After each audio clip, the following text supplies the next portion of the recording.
and Bob. Okay. Hello, welcome to Writing for Peace Sunday Live, lit reading. And I'm happy to be here tonight. And tonight we have a special guest, Robert Wrigley. And I'll begin by reading a short bio about Robert.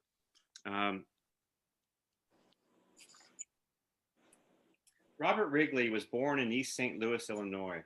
He was drafted in 1971, but was discharged as a conscientious objector. The first in his family to graduate from college and the first male for generations to escape work in a coal mine, Wrigley earned his MFA from the University of Montana, where he studied with Madeline DeFries, John Haynes, and Richard Hugo. His collections of poetry include Bach's Anatomy of Melancholy and Other Poems, winner of the Pacific Northwest Book Award, Beautiful Country, Earthly Meditations, New and Selected Poems, Lives of the Animals, winner of the Poets Prize, Reign of Snakes, winner of the Kingsley Tufts Award, and In the Bank of Beautiful Sins, winner of the San Francisco Poetry Center Book Award and finalist for the Lenore Marshall Award from the Academy of American Poets. Wrigley believes that poetry can influence the world and people's lives rather than just reside within the confines of academia. He holds that poetry can have a redemptive function. It can look at the chaos you see and make a kind sense of the smallest part of it. His poems are concerned with rural Western landscapes and humankind's place within the natural world. And he aims to tell all the truth, but make it sing. Wrigley cites Keats and Stevens as major influences and aligns himself more closely to the unifying goals of modernism than to the disjunctions of postmodernism.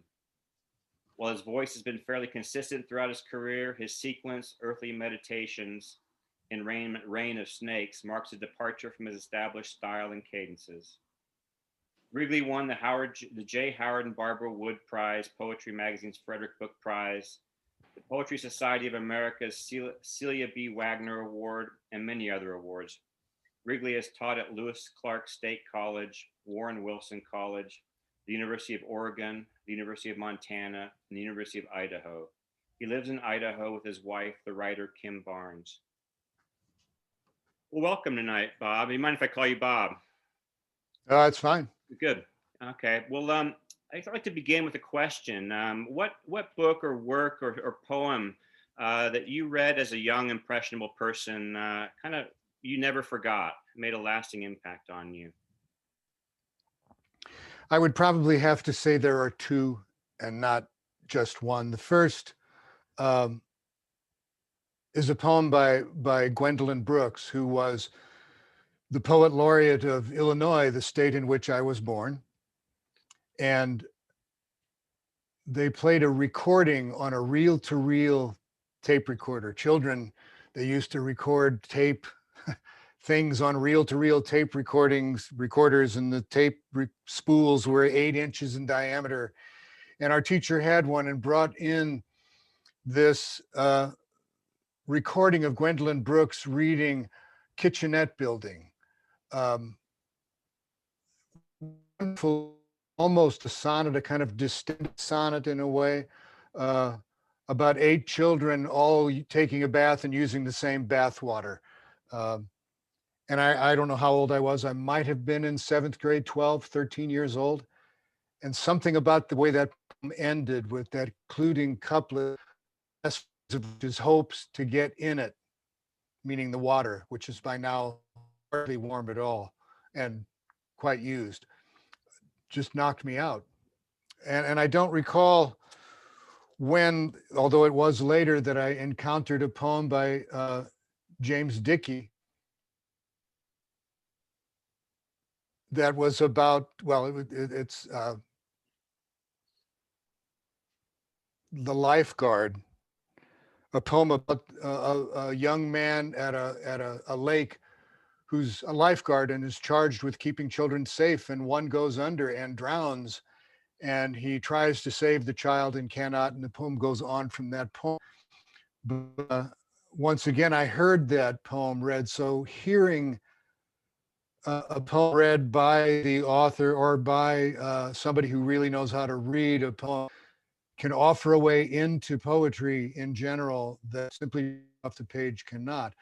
once you hear that kind of voice, once you get used to hearing a particular kind of voice in your head when you read a poem on the page, that becomes, in a way, the voice you hear for every poem you read.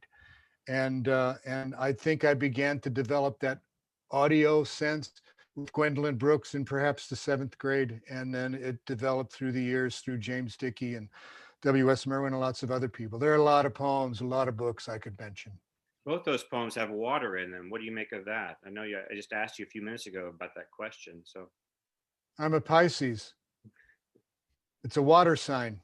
yeah. I Well, spend good. 40 to 60 days every summer camped on a favorite river Mm, interesting. Well, with what my do you have to favorite woman. uh, what do you have to read for us tonight first? I'm going to start with a poem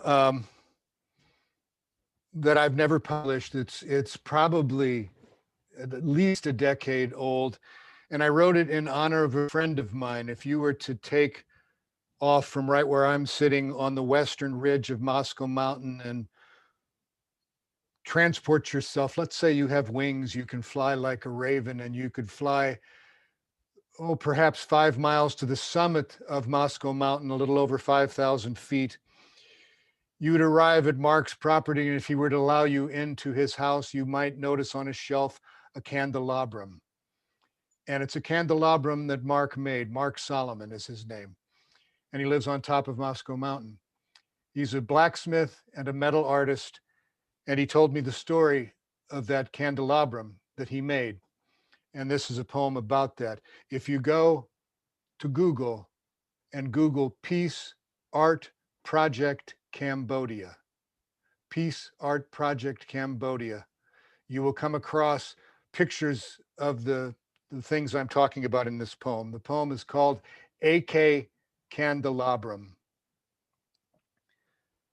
There being no art supplies in the nation, the government of Cambodia donated thousands of decommissioned Kalashnikovs to the visiting artists. And it was with those death machines disassembled, bent, reshaped from what they were into what they were not, that they taught the children to make flowers, chairs, and tables, elephants, miraculous fish, and other mythical beasts, as well as this elegant black steel candelabrum brought all the way from Cambodia to a mountaintop in Idaho, from its relentless fire to these 5 mild candles, burning again and again and again and again and yet again for the lives of those lost. It's kind of sonnet, it's 14 lines. I'm into sonnets.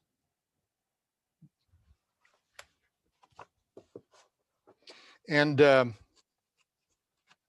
those of you who are old enough will remember the incident about which this poem is composed.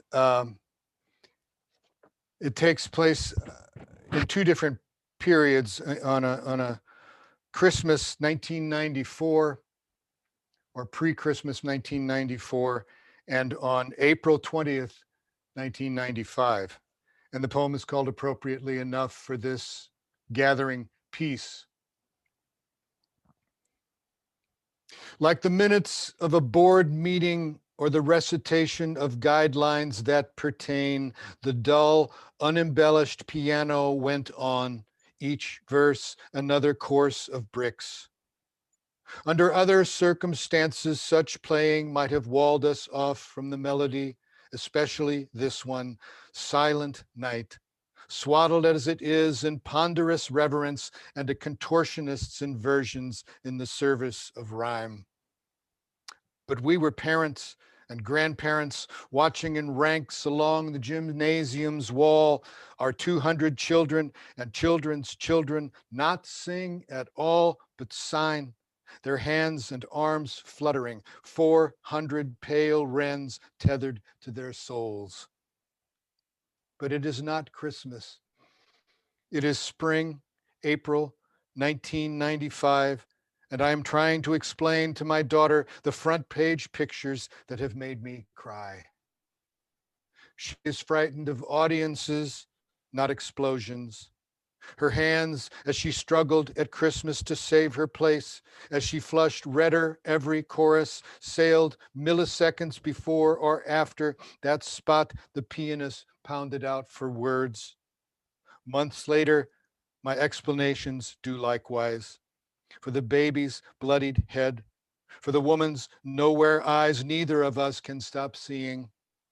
The arc of rebar across her, the leg they will amputate to set her free, her mother, her baby, her 3-year-old child, nowhere to be found.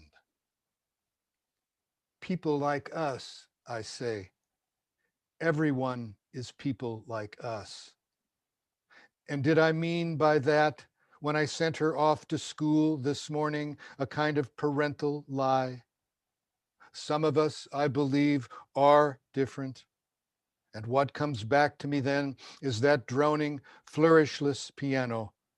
How it took us calmly and clearly to where, at the end of the song, at its final refrain, we could see 400 small hands upraised and fluttering the penultimate modifier, heavenly, then falling to their chests, cradles of skin and bone at the ribs, cages of bone for the heart,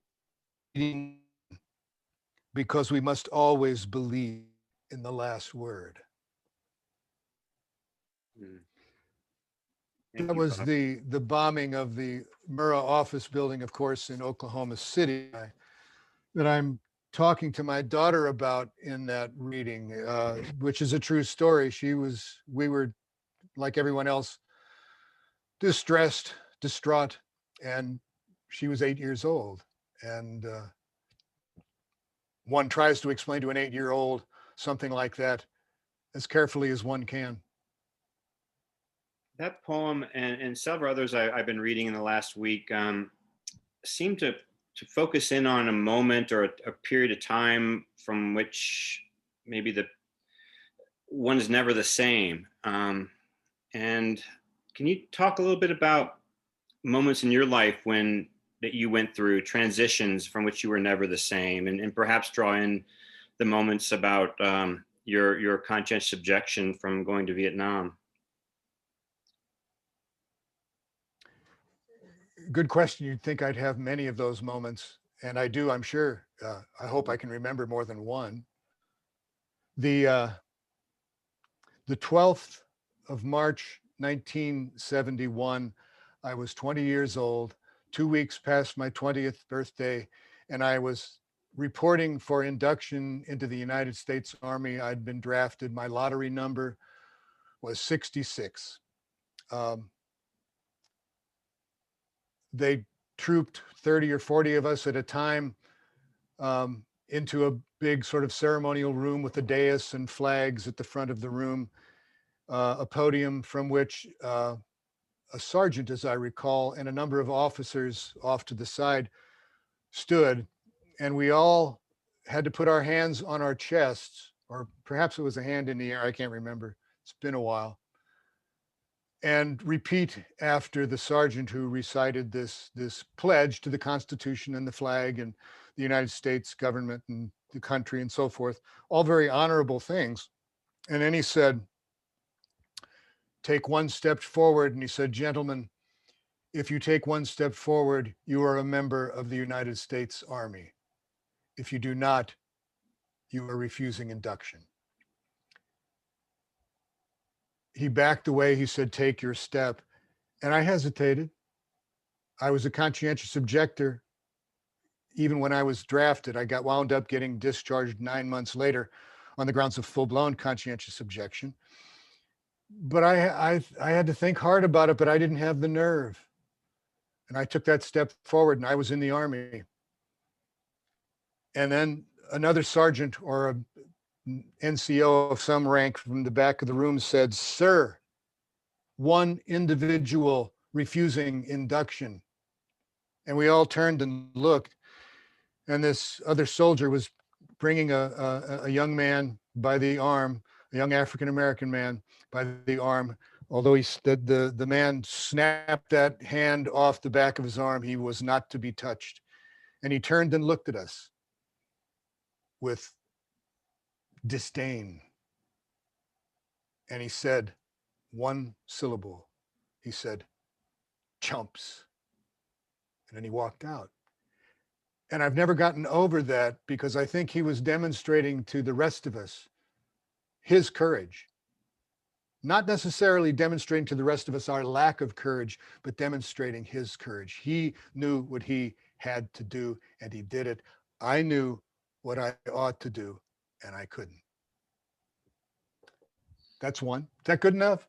Yes, good enough. How did the rest of that play out, though? Then, so you did not go. Can you finish the story? Yeah, I mean, I can do it very briefly. Yeah. I was drafted. This was in St. Louis. We all boarded several buses, and we were all hauled to Fort Leonard Wood in central Missouri. And I went through basic training. Although before I went through basic training, I was shipped from Fort Leonard Wood to Fort Sam Houston, Texas, because I was a CO. I was a conscientious objector. All COs, by agreement with the Army, were to be trained as medics. They were available according to the regulations for non-combatant duty only. And my MOS, my military occupational specialty, when I earned it after medical training, was 91 Bravo 10, which that's the code number for it, which is in fact combat medical corpsman. I was going to be a medic. So I went through basic training, and COs go through the same basic training except with no weapons training, which it was insane. We all knew it. We did some hand-to-hand combat training that was going to be useful. Then I went to medical training, became a medic, applied for discharge on the grounds of full-blown conscientious objection, and spent the next almost 6 months at Fort Sam doing stupid details, digging ditches, washing windows, raking leaves, until I was finally discharged. And I was discharged honorably. I didn't do anything wrong. I abided by the Army's requirements in my application for discharge. So I was discharged honorably, and that was that. That's the story. Great. Okay. Good. Well, tell me the next poem you have to read tonight. This one was requested by an old friend of mine, whose name I do not see on the screen, and that's okay. I wouldn't expect him to be here. He's heard me read this poem and heard me read many times. But this is a poem, and once he requested it, I realized was a particularly appropriate poem to read. This poem appeared in the New Yorker 12 years ago on November 17th, almost exactly within 2 days of almost exactly 12 years ago. It's the famous New Yorker cover that's very dark, with a picture of a lit up Lincoln Memorial and the O in Yorker lit up. And the O, of course, symbolizes Obama. This was less than 2 weeks after the election of Barack Obama. Mm-hmm. And it's a poem called Exxon, and it's not about peace. You know, Pablo Neruda said, peace goes into the making of a poem the same way flour goes into the making of bread, which is a beautiful sentiment. It's also not entirely true. If there is something that drives this poem, some emotional energy in this poem, it's both fascination, which you'll see, and a kind of rage. The poem is called Exxon. It's a demanding poem. I don't think I need to tell you anything else about it. You can look up, it's in the book, Beautiful Country. If you were to look up, there's a quote from the website of a maker of artificial limbs, arms and legs. And if you type that quote into your search engine, it will bring up the very company, or it used to. It's been 12 years, maybe it won't. This poem was written in mid to late 2007 during the surge in Iraq, when mission was accomplished according to George W. And then the resistance came. And then American soldiers die in greater numbers, which always concerns us. We don't care that much about the dying, though we should. Anyway, this is called Exxon. Behold the amazing artificial arm, a machine eerily similar to the arm it replaced, machined to exacting tolerances, as its engineers say, to the limits of allowable error. Think of the hand in the glove, the piston in the cylinder, the cartridge in the chamber of an arm, a weapon, that is, a firearm, to say it more primitively, more exactingly, more ceremonially, and with more appropriate awe. Behold then the arm from which fire comes, the hand of a god hurling lightning. Behold the digital trigger, tick of the finger on the hand, separated from its body by the bomb at the police station, the rifle smoking just beyond it, as though it might shoot again. The digital tick of the bomb's timer, also disembodied now. Study the artificial arm, its array of hex head set screws, its titanium armatures and axes, its silicone skins from light pink to dark brown. Here is this from the company's catalog. The upper and lower forearm tubes are secured to a 4-position manually locked elbow mechanism. And this from God himself, having slain the man's family, saying to Job, or hast thou an arm like God? And wilt thou also disannul my judgment? Wilt thou condemn me that thou mayest be righteous? The nerve and the lack, beyond the limits of allowable error, beyond the art of it, the story of Job, the trajectory of narrative, the flight of the bearings and nails, the improvised explosive device, beyond war itself, that honored aesthetic, ever-present evil, alive and vile in the story that is a lie about the truth, and the truth, great engineer, help us of the lie. Consider the ongoing problem of tactile sensitivity, the elusiveness of feeling. Those of us otherwise untouched, touched for several dollars a gallon. And now see the soldier in parade dress easing with his other non-silicone fingers a credit card into and removing it rapidly from the slot in the pump and entering through its portal the world of disembodied money and the exacting tolerances of the world banking system. Behold this soldier and know of his doubts about the surrendering of arms, which is to say, not only the ambiguous tolerances of the Second Amendment, but the limb abandoned in Baghdad. The soldier who has entered also into the system of government surveillance, the porn sites, the blogs, the maimed in the line of duty collectorates, the whiskeys, the women, the rehabilitations. See the soldier who nods and whose left intact hand extended to your right one confuses you an instant, but who nods again to relieve you in your awkwardness. And behold them, your untouched, touched hands, as he nestles his man-made right one over both of yours on his left, feeling between his old self and his new, a responsible citizen. Do you recall the origins of that poem? How you came up with the idea to write that? Yeah, I stopped at a gas station and encountered a young Marine soldier in dress blues, um, putting gas into a car.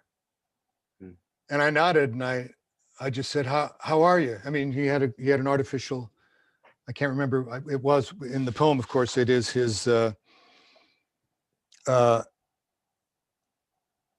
his right hand that's gone. He's got the artificial arm on the right, and I extend my hand to shake his hand, and he extends his still attached left hand, and ordinarily it's right to right, but of course he didn't want to extend his artificial hand, and we shook hands, awkwardly, sort of backwards, like, and he didn't have much to say, and I didn't have much to ask him. I didn't thank him for his service. I think that's sort of a horseshit thing to do. It's too easy. Mm-hmm. But I never got over that encounter, and began this poem probably March or April of 2007. And when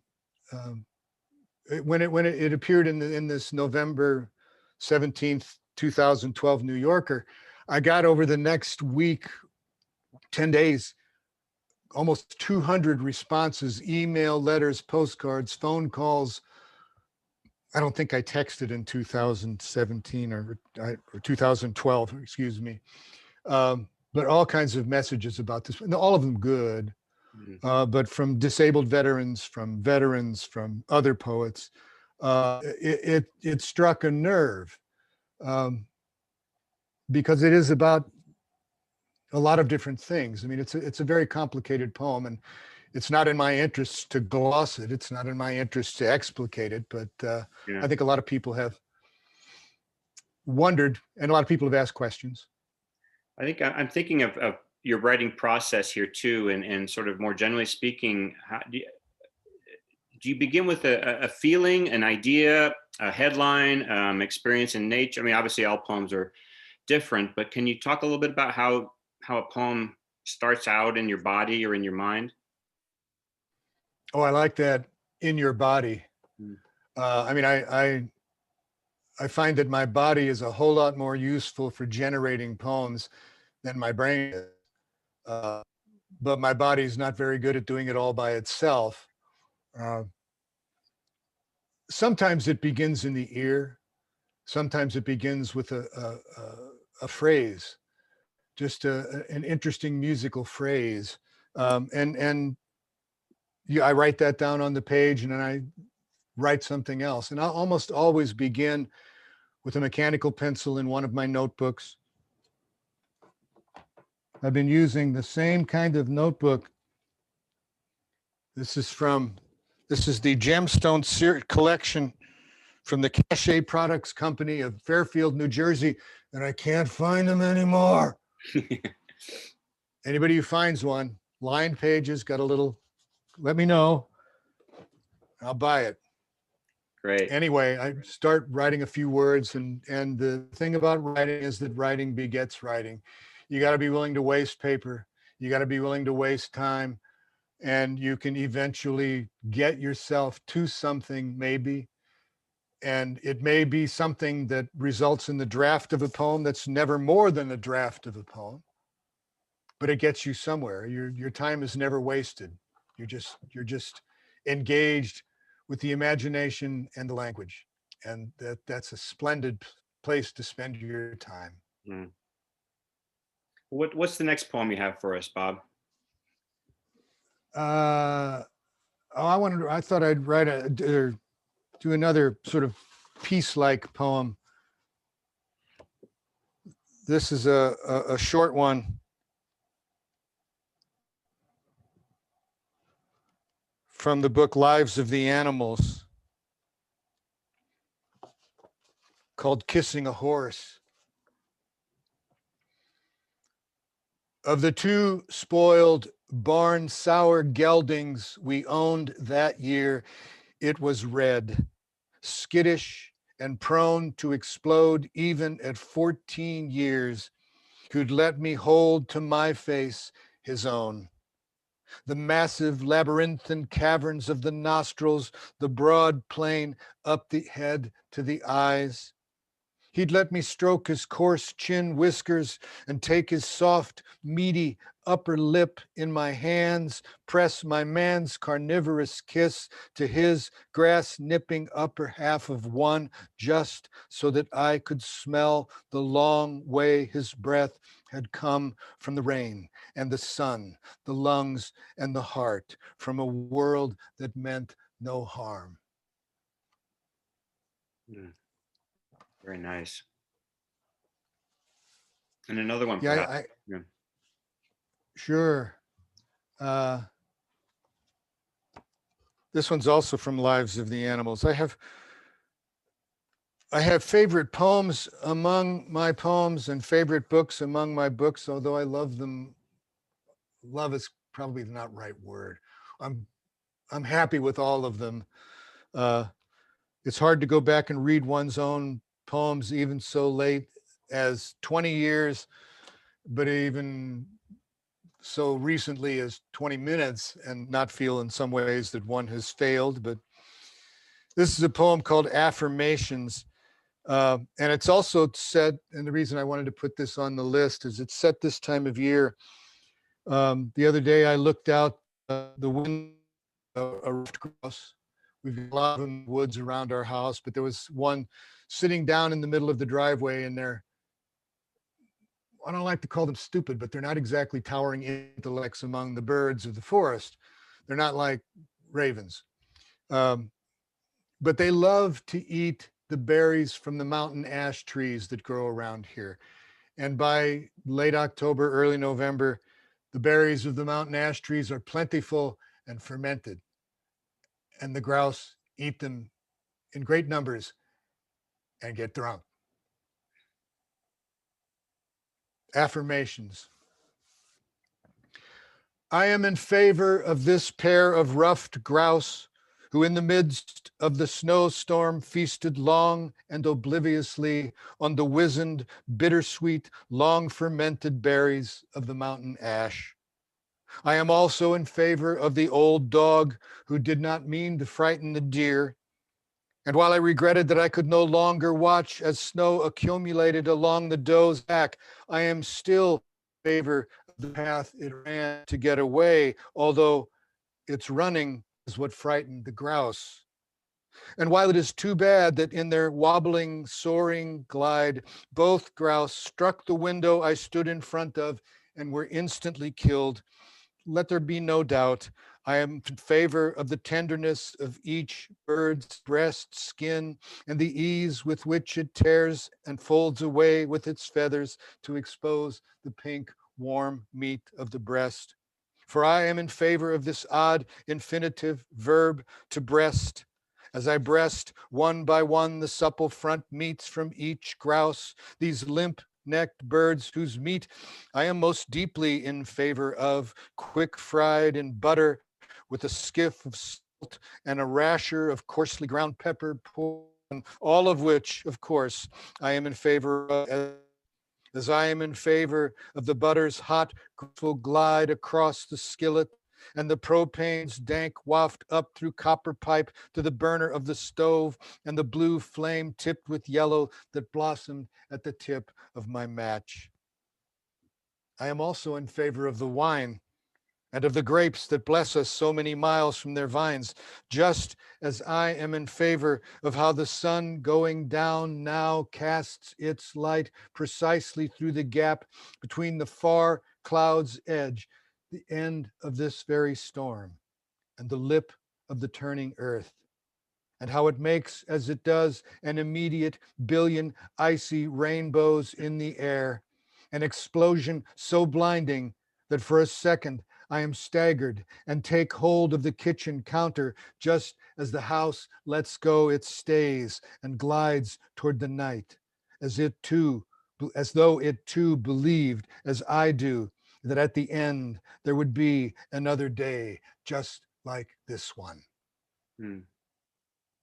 In the introduction I read, Bob, there was note of your belief in the redemptive power of writing and of poetry. And last week we spoke with Ashley M. Jones about this habit we Americans seem to be in, and I know all humans do it too, but of othering right now, and coming through this election season, and othering cities othering rural people othering city people, racial othering. Can you talk about the redemptive power of poetry and maybe this phase or this place we find ourselves in? That's one of those, I can't remember where I said that. I said it in an interview, and it I think it's on the Poetry Foundation website, and so it's gotten picked up in a lot of different places. When I'm in it or when I'm talked to, people find that particular passage, and so they ask me this question, and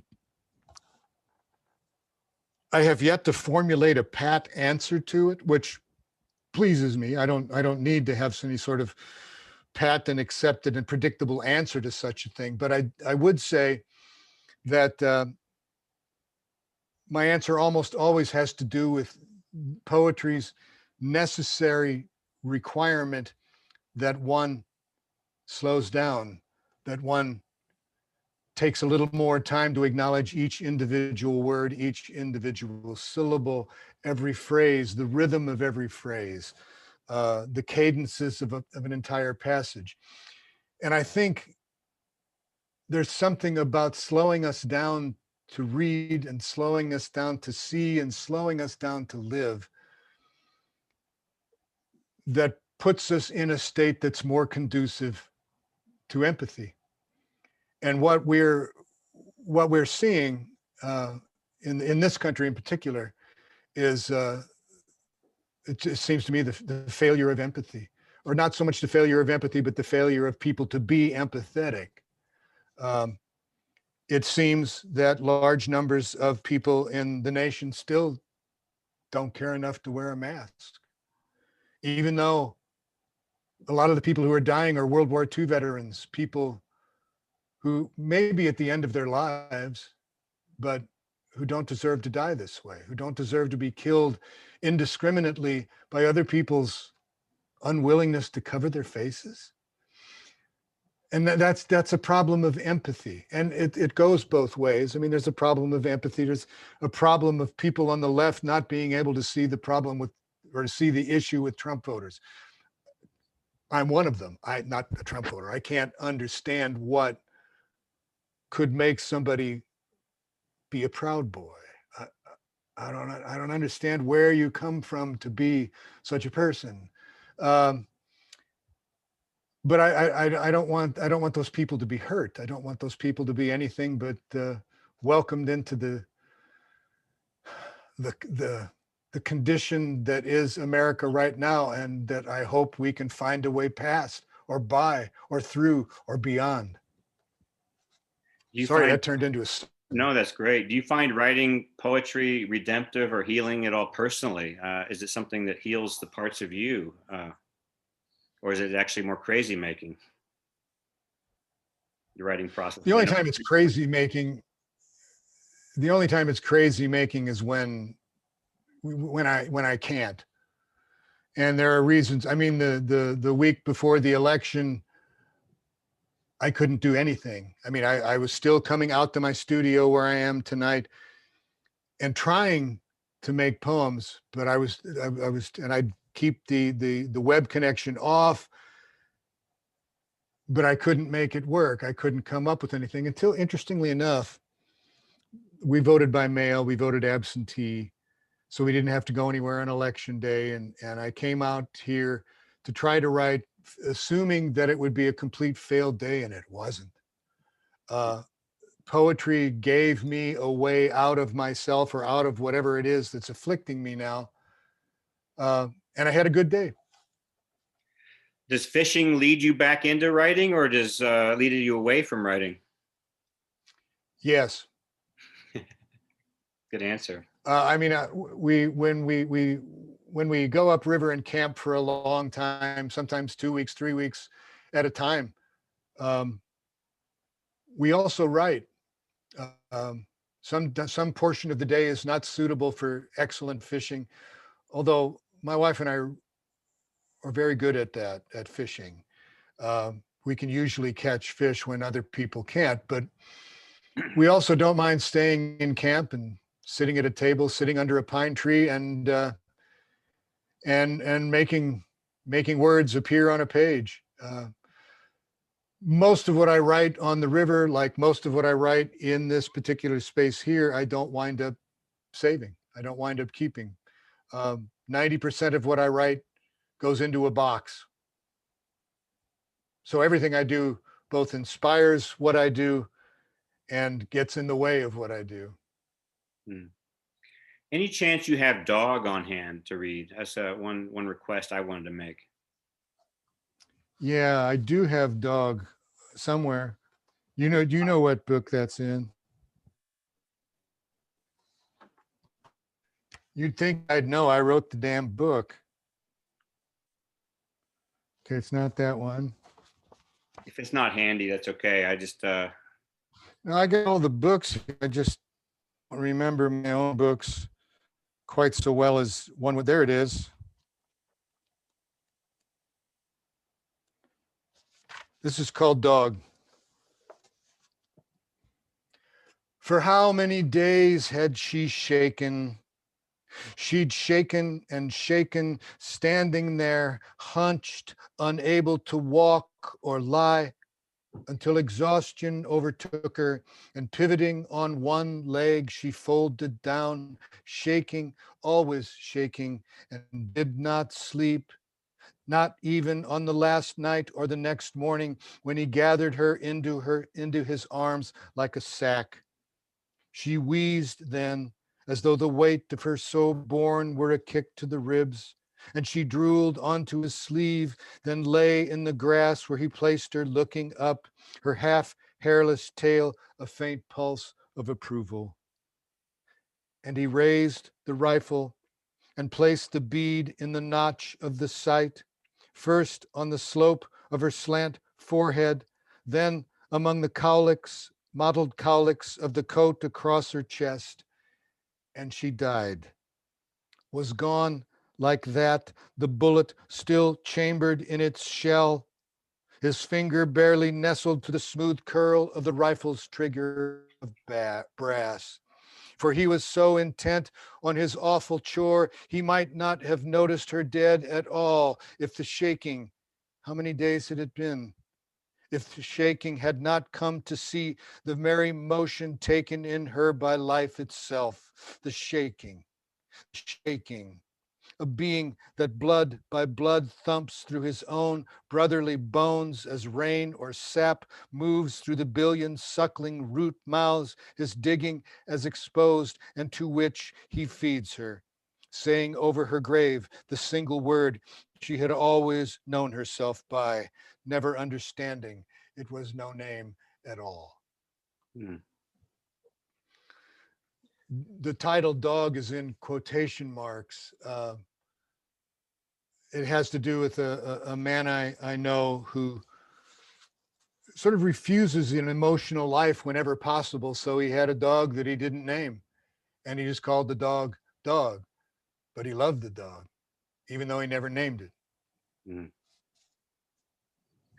You know, the topics you write about are wide, and you've had various successes. Is there a poem that eludes you that you've either not written or have attempted and not finished? Yeah. Oh yeah. The one that leaps to mind is a poem for my son who's 3 weeks away from his 31st birthday.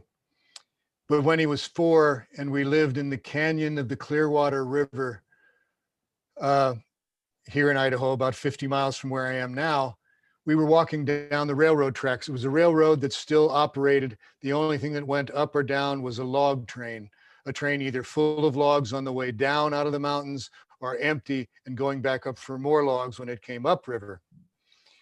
We took walks along the railroad tracks because it was flat ground. He was 4 years old and he saw something out front. It was rattlesnake country. I had to keep tracks of him very carefully. He was 4. It's not easy to walk on railroad tracks. Did you know that you can't comfortably walk on railroad tracks because they are designed not to be comfortably walked on? That came about during the Depression. Hmm. And the railroads not wanting bums, as they were called, hobos, as they were called, unemployed homeless people, men, jumping freight trains. So they changed the articulation of the ties to make them very, very difficult for a grown man to walk. Anyway, my 4-year-old son and I are walking up the tracks of the railroad, and he runs out front of me, and I try to keep up with him, and he bends down to pick something up, and it's 15 inches long. It's the tail feather of a red-tailed hawk, and it's got this little poof of down at the bottom, and it's got orange on it and red on it and white on it and brown on it. It's just a spectacular feather, and he's enraptured by it. He's 4 years old. He's got words, he's got language, but you can see he holds it up and he says, "Look, Daddy, it's," and he doesn't have the word. And he finally goes, "It's a bird leaf." And I remember at the time I looked down and I said, "Oh, baby, you just gave Daddy a poem." I haven't written that poem because nothing I write is as good as bird leaf. Mm. The kind of kenning of a child, the kind of innate, unsullied ability to make an immediate, spontaneous metaphor, an epithet almost, was right there. And so far, I've only tried about 68 times, but so far I've never been able to write anything which lives up to bird leaf, that the phrase bird leaf doesn't make the rest disappear in. So yeah, that one eludes me. Is your son a writer? He's a filmmaker. Maybe that's a poem for him to write, huh?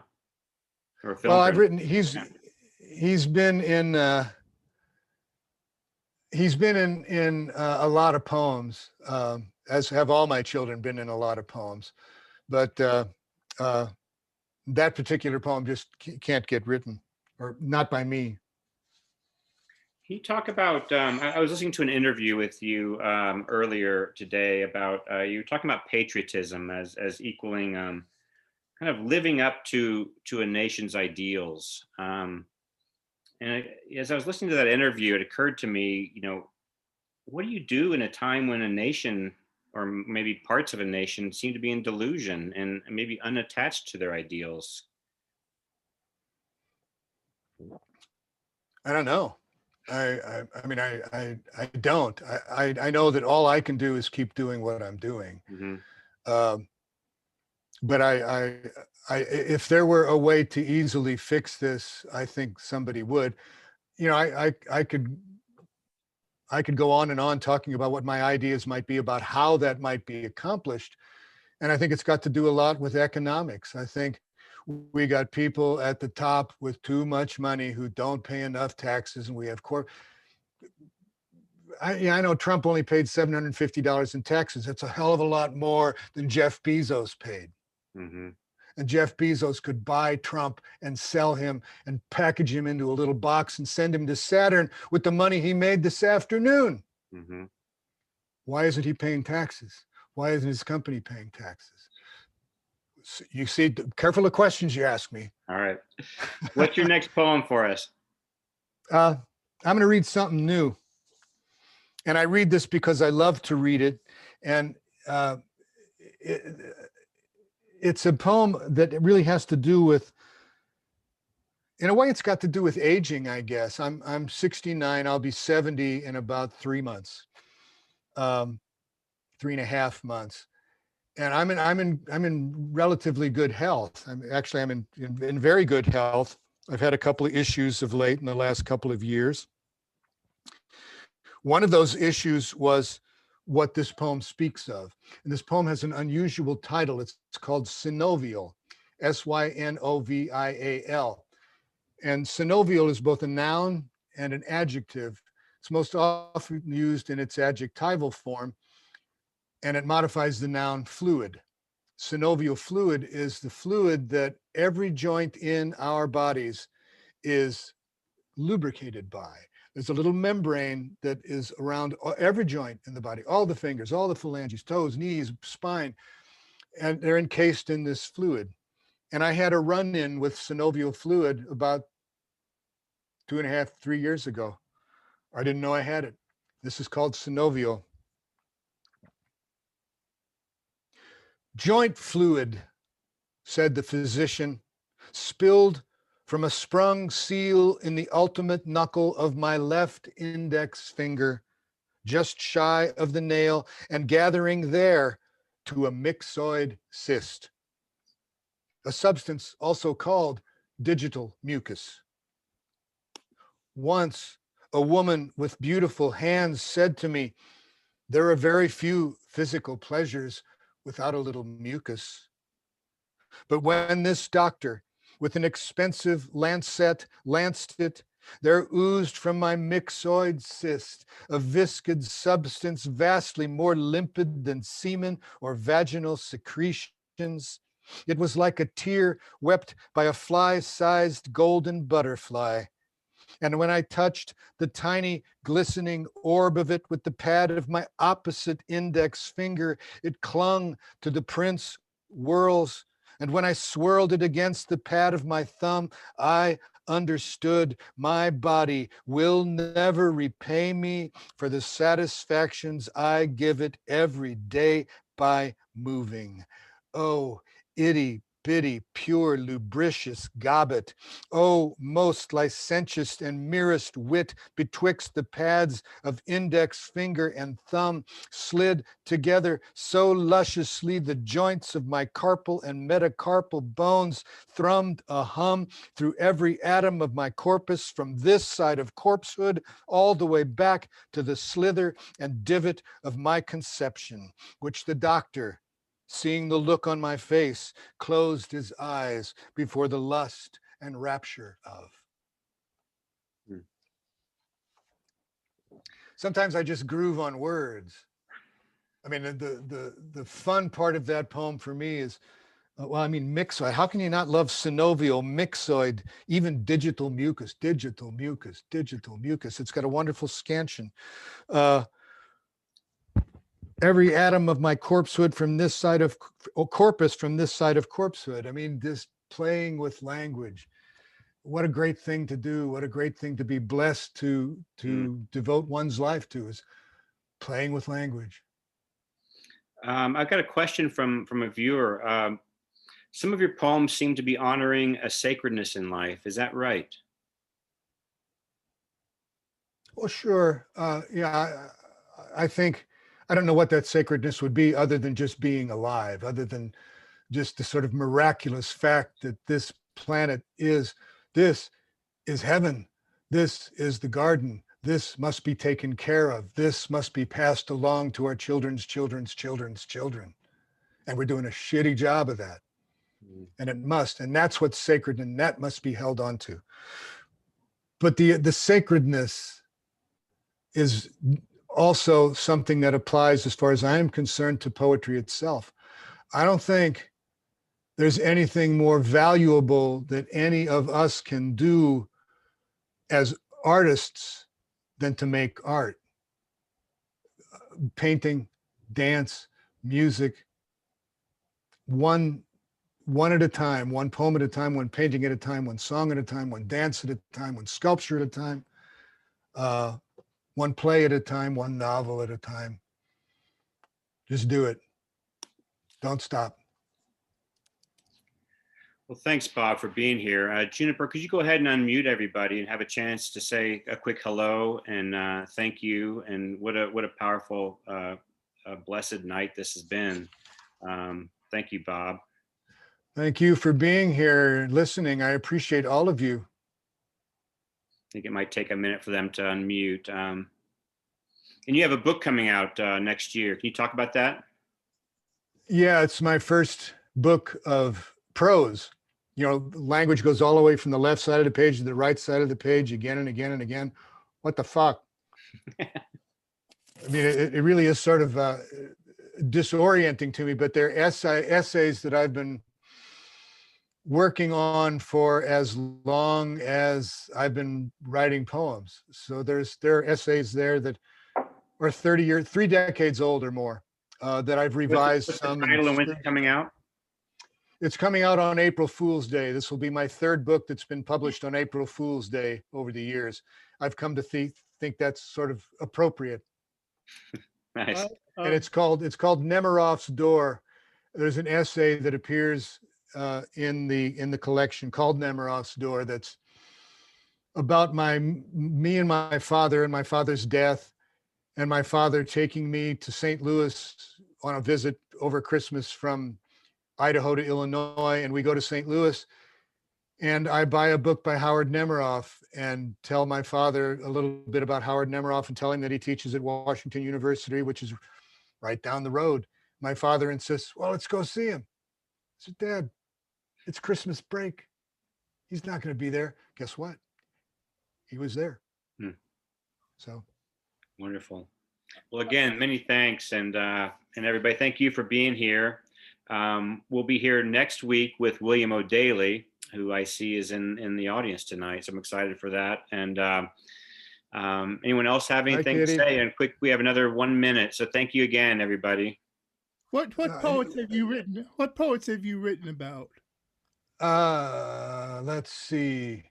Sylvia Plath, Etheridge Knight, Edwin Arlington Robinson, James Dickey. I'm missing somebody. I think there's 6 essays about poets. I only write about dead people. I don't think living people should be written about by me. I can hear Robert Hugo in you, but I can't hear Wallace Stevens. Well, I love both of them. But Stevens in particular is a kind of touchstone for me. But Hugo was my teacher. Mm-hmm. Great. Well, wonderful. Thank you, everybody, and thank you, Bob, and thanks, Phil, for that question. And again, we'll see you next week, and I look forward to more of these evenings. So as the winter goes on, and we're all inside. So thank you. I'm waving at my sister. Yeah. Hi, Kitty. Fantastic reading, Bob. Thank you so much for spending time with us. Oh, you bet. Thank you for. Yeah, thank you, Juniper, for being behind the scenes. So you're welcome. What a great night. Thank you very much. You bet. I'm going to leave the meeting. Leave. That man has left the building, or whoever that was who left the building. Elvis. Yes. Bye. Thank you. Bye, Bob.